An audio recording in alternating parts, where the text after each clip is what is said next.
તો સ્વાગત છે ફરીકવાર આપણી યુટ્યુબ ચેનલ નકુમરીશની અંદર। આજના વિડીયોની અંદર વાત કરીએ ખેડૂતો માટે એક અગત્યની બાબત, એટલે કે ખેડૂતો માટે એક ડિજિટલ કાર્ડ છે એ સરકાર તરફથી આપવામાં આવશે, એટલે કે ખેડૂત ફાર્મર રજિસ્ટ્રી।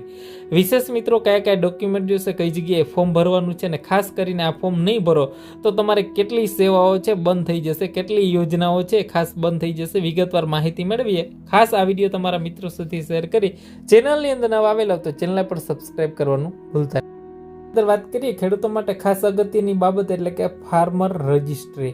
ભારત સરકાર દ્વારા છે ખેડૂતો માટે વિવિધ સરકારી યોજનાનો લાભ લેવા માટે છે મિત્રો ડિજિટલ ખેડૂત ઓળખ કાર્ડ છે આપવાનું એક નક્કી કરવામાં આવેલું છે।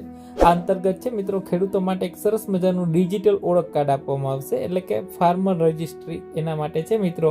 આનો ઉપયોગ છે શું થશે એની પહેલા આપણે વાત કરીએ કે આની અંદર છે મિત્રો આ યોજના અંતર્ગત છે તમે ડિજિટલ કાર્ડ કઢવી લેશો બરાબર, તો એની અંદર જે પ્રધાનમંત્રી ફસલ વીમા યોજના આવે છે PMFBY બરાબર, પ્રધાનમંત્રી ફસલ વીમા યોજના અંતર્ગત પણ આ કાર્ડની જરૂર પડશે મિત્રો ખેડૂતોને। ત્યારબાદ પ્રધાનમંત્રી કિસાન સન્માન નિધિ યોજના જે ખેડૂતોને છે મિત્રો 2,000ના હપ્તા મળે છે, આ કાર્ડ છે એવું ફરજિયાત છે મિત્રો। આ કાર્ડ તમારે કઢાવવું જરૂરી છે। પ્રધાનમંત્રી કિસાન સન્માન નિધિ યોજનાનો તમે લાભ લેતા હો, દર 4 મહિને 2,000નો હપ્તો મેળતો હોય તો આ કાર્ડ કઢાવવું ફરજિયાત છે। કિસાન ક્રેડિટ કાર્ડ બરાબર છે, KCC છે મિત્રો, લઘુત્તમ ટેકાના ભાવે જો તમે MSP થી તમે વેચવા માંગતા હો બરાબર, ટેકાના ભાવે કોઈ પણ તમે વસ્તુ વેચવા માંગતા હો તો પણ આ કાર્ડ હોવું જરૂરી છે। નેશનલ એગ્રીકલ્ચર માર્કેટ બરાબર, એ પણ જરૂરી રહેશે। આ 5 અલગ અલગ યોજનાઓ છે એમાં ભાગ લેવો હોય તમારે બરાબર, તો તમારા કાર્ડ જરૂરી હોવું જરૂરી છે મિત્રો। ત્યારબાદ આગળ વાત કરીએ ઉપરની યોજનાનો લાભ લેવા માટે છે ખેડૂતે ફાર્મર રજિસ્ટ્રી કરાવવું ફરજિયાત છે મિત્રો।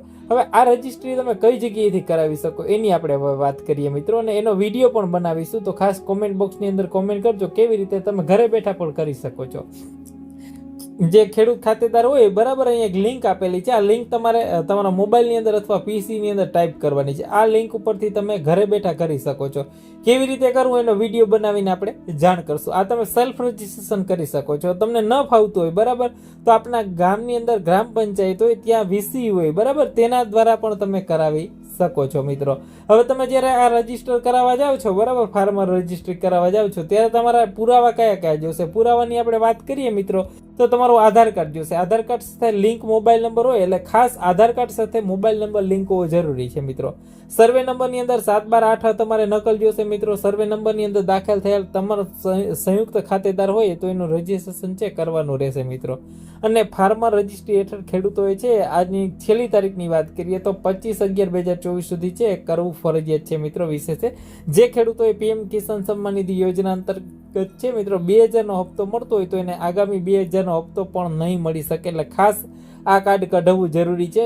ખેડૂતો માટે અગત્યનું છે ડિજિટલ ઓળખ કાર્ડ છે એક પ્રકારનું બરાબર, એમાં અલગ અલગ યોજનાનો પણ લાભ છે એ મળવા પાત્ર થશે। તો આ વિડીયો મેક્સિમમ ખેડૂતો સુધી પહોંચાડવાની છે। વિશેષ તો તમારા આ વિડીયો તમને મળેલો હોય, તમને યુટ્યુબની અંદર જોતા હોય તો અવશ્ય વિડીયો છે શેર કરજો તમારા WhatsApp ગ્રુપની અંદર, બીજા ખેડૂતોને આ માહિતી મળે એના માટે।